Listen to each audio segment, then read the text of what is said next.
just want to say that you have recorded a video where you go really deep on this, on the upcoming crash that you say is going to be fast, bloody, and unavoidable. But you also explain how people can position themselves to profit from it. Again, people can watch that video at londonreal.tv/Jim. I highly recommend everyone watch that video. It won't be available on socials. You know, they're running out of ammo. They've been running out of ammo for a long time. And even though no one's really looked into how big this is, if you run the numbers you just put out, this is massive, maybe the biggest in history. And so it's going to get to a point where they literally won't have the capital reserves, because it's all about confidence as well. And if you don't believe that if you're not confident they have the reserves, then it's no longer about the banks, it's no longer about the Fed, it's about the dollar. And when the dollar fails, like you said, you got to go back to the 1350s.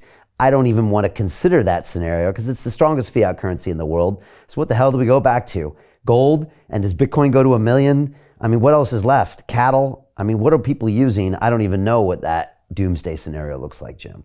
Well, it's funny you say cattle. I'm a geek. I was studying the British Zulu War of 1879 the other day, but the currency of the Zulus was cattle. It was like a little thing on Wikipedia. It's like currency, cattle. So it works in certain places. But yeah, so we've gone through all the bad news. So how about a little good news? I'll leave the Bitcoin thing to others. It has its place. I'll leave that to other experts. But as far as gold is concerned, there are many, many failures on the parts of government and regulators, the Chancellor of the U.S. Treasury, ECB. We talked about a lot of them. But the biggest single failure is taking everything for granted, assuming that whatever occurrences happen, whatever bailouts are constructed, that the dollar itself will not be called into question. And there is no legal limit on the amount of dollars the Fed can print. There isn't. There used to be. As late as 1968, the Fed was required to keep 25% in gold. But the Treasury has the gold, but there had to be that much gold around. So your base money, your M0, could not be more than 4 times the gold supply. And earlier that was even tighter. But they abandoned it. This is at the time of the Vietnam War, when Lyndon Johnson just wanted to print, hey, the Great Society in the Vietnam War. So they took it away. Since then, there's been no limit on the Fed's ability to create base money. So when you say, oh, well, the bailouts keep getting bigger, and they do, and the money printing keeps getting bigger, and it does. But if there's no limit on that, why can't you keep doing it? And that's how the elites view it. They're like, yeah, we'll just print as much as we can. What's the problem? But there is a limit. It's a psychological limit. It's a behavioral limit. You cross at what physicists call a critical threshold, where you've gone through the looking glass. It's no longer more the same with a bigger balance sheet. It's like, you know what? I'm looking at your whole balance sheet. I don't like any of it. Get me out. Yeah. Now, here's where everyday people are much more creative and much more adaptable than the regulators understand. Because I made a close study of modern monetary theory, and I write about that. And Stephanie Kelton, she's the big brain professor at Stony Brook State University of New York. She's the thought leader of modern monetary theory. Also, by the way, chief economic advisor to Bernie Sanders in his 2 campaigns, and chairman of the Senate when he was chairman of the Senate Budget Committee. But that's their starting place. They're like, what's the problem? We can print as much as we want, have as much debt as we want. They actually say debt is a favor to investors. The government doesn't need the debt. Just give us the wire instructions for Lockheed, and we'll send them the money. Why do we have to issue bonds and then pay them? Cut off the debt. Debt market is a favor to investors. That's actually what they say. But what she's missing, what the advocates are missing, what the Congress is missing, what everybody's missing, is that people will have a revulsion against the dollar. And I remember when I was a kid in the 50s, but not that far removed from the 1930s, there'd always be a great uncle or somebody at the family reunion, and they say, you'd be like 9 years old, say, hey, kid, don't take any wooden nickels. As advice from your great uncle. Well, I was like, what's a wooden nickel?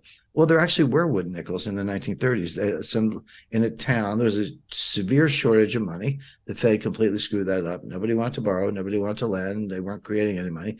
And there was a shortage of money. And some carpenter in town would take a dowel and slice it and make wooden rounds, and they would stamp it. It wasn't $5 because that was a fortune, 5 cents or whatever. It was a wooden nickel.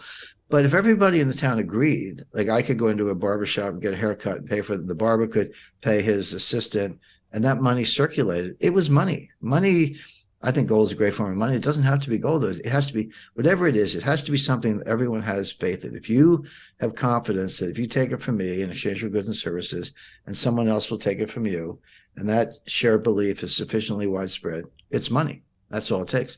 And so people will go find other forms of money, and they'll do it very quickly because you need money. I mean, you need a medium of exchange. Now, the obvious candidates are gold and silver. I've always recommended American Gold Eagles, 1 ounce American Gold Eagles for as a store of wealth. By the way, I'm not a gold dealer. People always go, Jim's just selling his product. I don't sell gold. Buy it or not. It's up to you. Knock yourself out. But I do recommend it.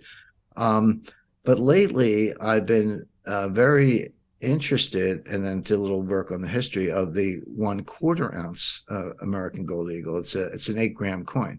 But that was patterned on the British sovereign, and the British sovereign was not an ounce. It was 7.9 grams. But the reason was it was spendable. Like if I show up with an ounce of gold or 5 ounces of gold, it's like, well, I don't need, I don't need $10,000 worth of groceries. I probably need $100 or whatever to feed my family for a week. So that's where the 8 gram, the 1/4 ounce coin, which would be, even today, it's like $500. But better yet, the 1 ounce silver coin, the American silver. But Canada's maple leaves, and the UK has their own coins. There's a Viennese Philharmonic. There are lots of good coins around the world. But the 1 ounce silver dollar, by the way, that was the dollar in 1780. That's what a dollar was. It was copied from the Spanish doubloon. Pieces of 8, because you would break off an eighth of it, and that's why stocks were traded in eighths for a long time. But that's practical. So a 1 ounce silver coin today is worth about $25, $25, $30, depending on the commission. Well, that's, as we say in Philadelphia, that's walking around money. I mean, you can buy a meal or, 4 silver dollars.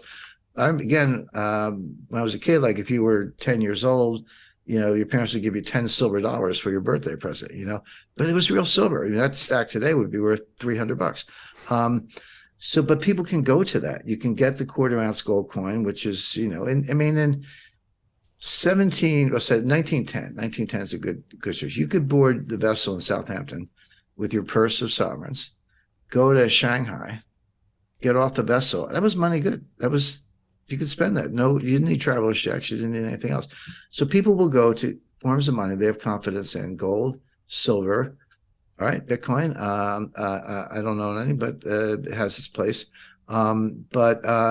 And get out of dollars. So Jim Rickards has just recorded a video that's not available to anyone in the public, and he's going to be talking about how this upcoming recession is going to be fast, it's going to be bloody, it's going to be nasty. But at the same time, he's going to show you how you can position yourself to profit from all of this chaos.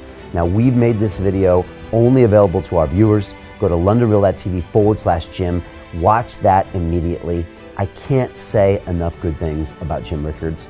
He understands the global economic system better than any guest I've ever had on London Real. His predictions are almost uncannily true, and you can learn how to profit from his vision, from his expertise, and his understanding of economics. So go to londonreal.tv/Jim or click the link below. It's an excellent, excellent look on what's going to happen in the future and how you can position yourself to profit from that. Jim is one of the best in the business, one of my favorite guests on London Real, and he's very, very good at predicting the future and showing us all to profit from it. So click the link, and I hope you enjoy. Hey, do you want to profit from crypto? Then join my DeFi Academy. The Crypto DeFi Academy will help you create generational wealth. But don't take my word for it. Listen to my students. When I first got into crypto, I remember thinking to myself, I need to learn more. Brian Rose, learning crypto, learning DeFi, gotta do it. I am so grateful that I jumped in and did this. I had to break through some limiting beliefs that I can do this, that I can afford this, that I can be in this. It challenges the things that are deeply rooted within us. Joining DeFi Academy has been one of the best decisions I have made on my blockchain journey. This course was a life changer, a game changer, a huge eye-opener, coming from knowing practically nothing at the speed of the learning over 4 weeks was just fantastic. The information you provided in this class was invaluable. I feel far more confident in my next steps. You took complex concepts and made them easier to understand. What's different than so many other ones is it just doesn't tell you what to do. It actually makes you do it. This is for people who are serious about becoming traders. This is the way it should be done. I realized from this learning experience again that it is not about what you learn, but about who you learn it from. The energy was insane. I've never experienced such incredible energy on a live call. Brian Rose, you are a legend, my friend. It's the only thing in the market where you can get all information and learn everything what you need to know. Everything is so clear and so well done, and I am just forever grateful for this program. It made me feel so much more confident about crypto than I did before. I did not anticipate how passionate I was going to become about it. It's also been like a big learning experience for me, not just in the crypto space, but just in overall balance of life. What I've learned is, how to take ownership, of my life in a way that I really hadn't before. Yeah, you can't put a price on that, really. I would recommend it to anybody, top notch. Excellence does not come cheap. So if you want excellence, you got to pay for it, but it's so worth it. Pull the trigger. That's what this course is about. You're not going to regret it, really. It's amazing. Thank you, Brian and team. So what are you waiting for? Crypto is happening now.